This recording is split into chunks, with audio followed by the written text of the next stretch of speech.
Welcome to Wisdom of the Bible channel. Welcome to Wisdom of the Bible channel.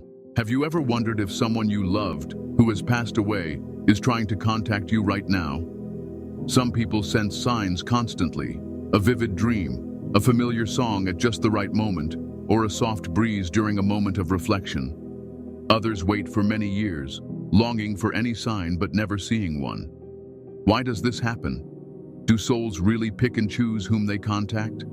Or is there something within us, our minds, our emotions, our energy, that might block us from recognizing the messages they send? In America, we trust science and what can be measured, but we also can't deny the existence of puzzling stories. A woman swears she smells her mother's perfume years after her mother passed away. A man says his father's watch began ticking on his birthday, even though the battery died long ago. Are these simple coincidences? Or is this how the departed let us know they're still near? Before we begin, try this. Think about a loved one who is gone, and imagine you still yearn for a sign. Keep that person in mind while you hear these words. Stay till the end, because we'll discuss a method to discern if they're actually reaching out. You may have overlooked it, and it could change how you see the afterlife forever. There is an intriguing truth many ignore. People who get constant signs from beyond usually never sought them. They didn't plead or go searching, yet the signals kept appearing. A dream so real it defies imagination, a slight noise in the dark, or an unshakable feeling that they weren't alone. Meanwhile, those desperate for a sign can wait a lifetime, wanting any greeting from that other side, only to find silence. In American culture, tales of spirit contact arise in every era. Still, not everyone believes, and even believers don't always understand why only certain people receive these clear signals. Do souls follow certain rules? Is there purpose behind their choices? Many think spirits aren't random about whom they visit. They gravitate toward those whose energy is in tune with theirs, like matching frequencies on a radio. If you're off the dial, you won't catch the broadcast. This might explain why some effortlessly feel their departed loved ones, while others remain unaware.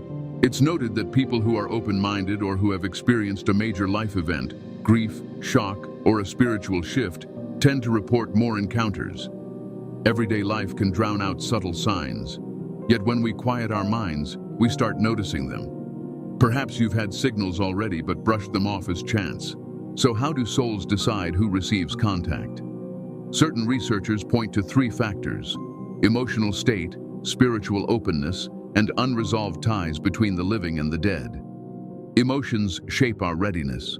Those who grieve but have accepted loss might receive gentle messages. Spirits may wait until sorrow subsides enough for comfort, not pain. Spiritual openness matters too. People who believe in an afterlife often report more experiences than skeptics. That doesn't mean spirits ignore non-believers.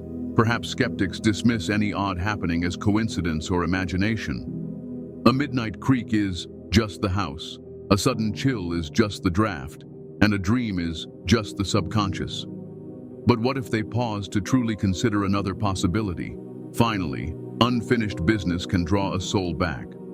Unspoken words, regrets, or unfulfilled promises form a bridge between worlds. A father who never got to teach his son how to fish might return to say, "I'm still with you." A mother who left without a final goodbye might appear in a dream to whisper she loves you.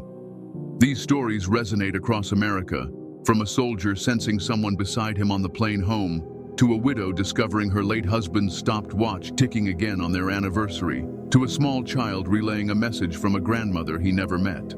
If spirits can connect with us, how can we be more receptive? Could it be that a spirit has been trying to reach you in ways you've overlooked?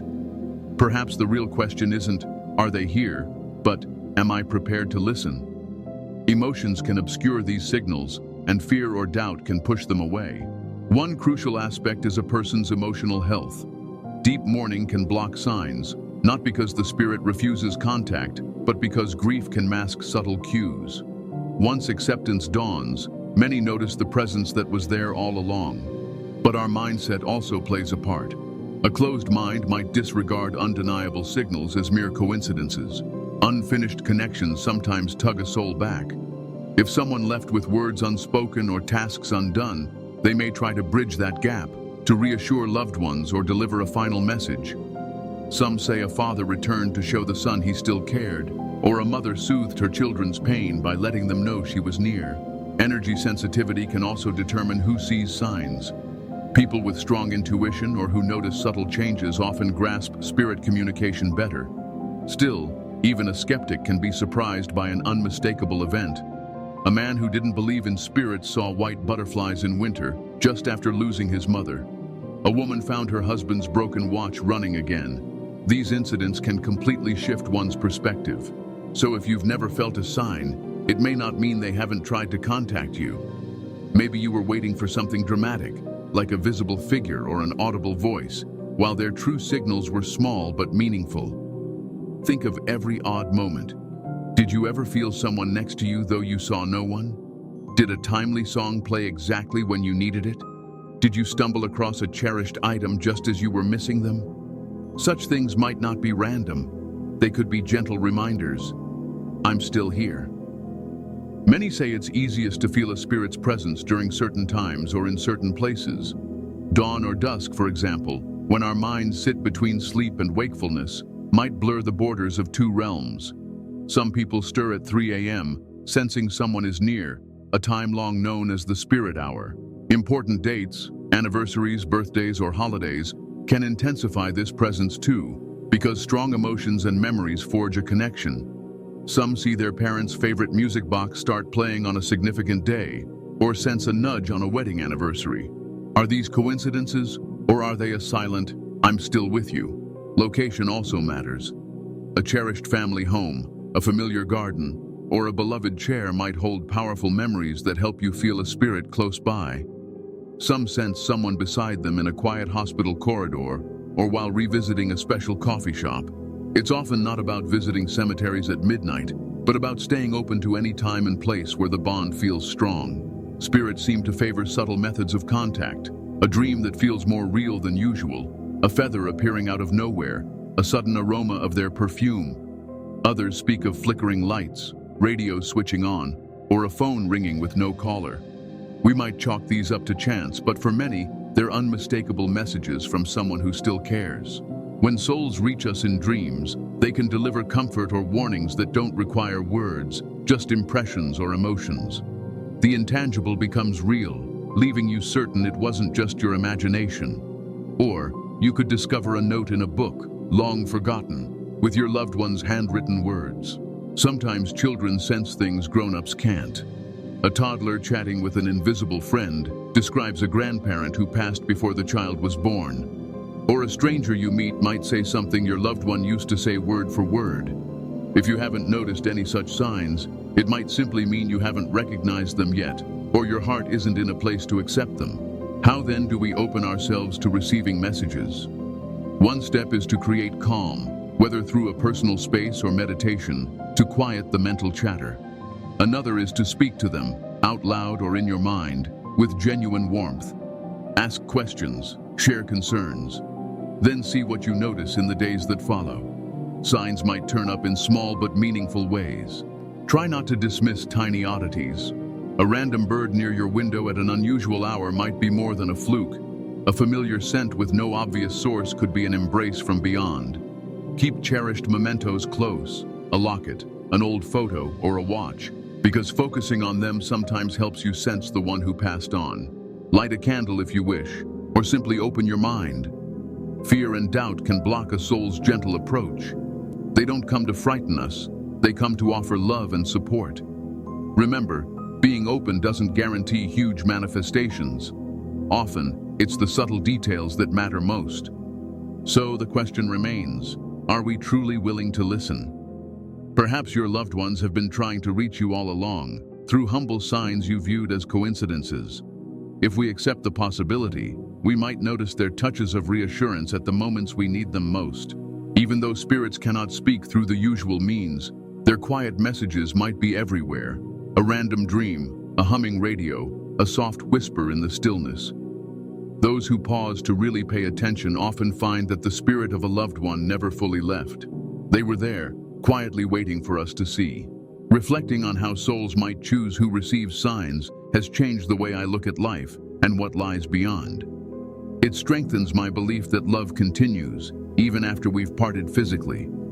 The bonds we share don't vanish with death, they transform. I've learned to notice subtle cues, opening myself to their presence in ways that bring peace and comfort. Dear Lord, as we think about life and the afterlife, guide us to see the signs from those who have gone on. Let us discern them with grateful hearts, trusting they rest in your care. Help us keep their memories alive and feel their love across the veil of life and death. Amen.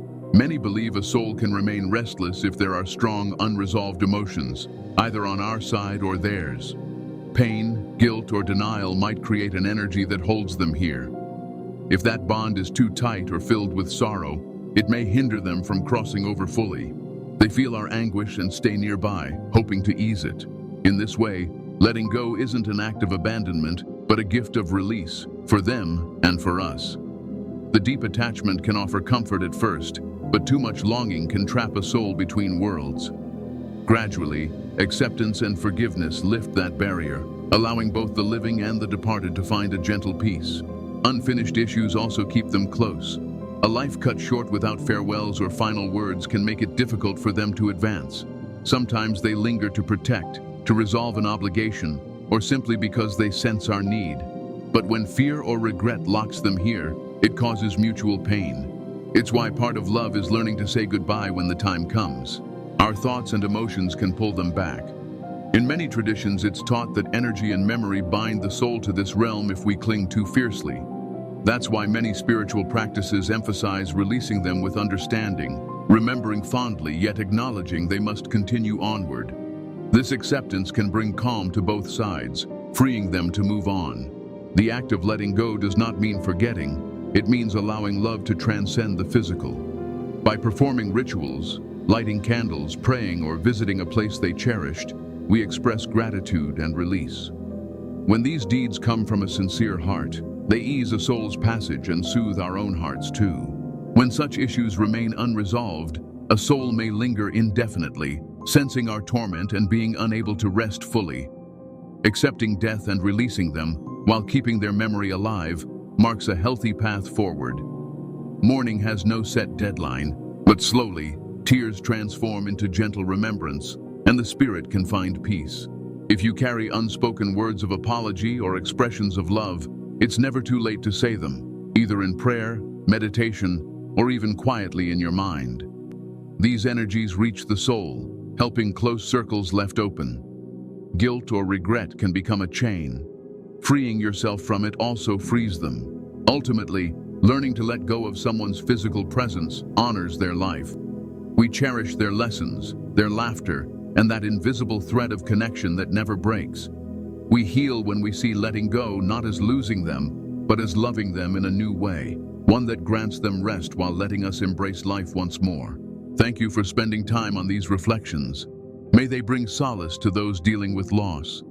The ones we've loved and lost remain alive within us, and through acceptance and gentle remembrance, we can honor them each day.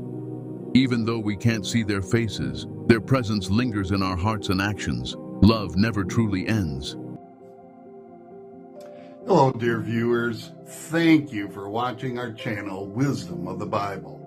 I personally invite you to subscribe to our channel. It supports us and helps us create more videos. Thank you, and God bless you.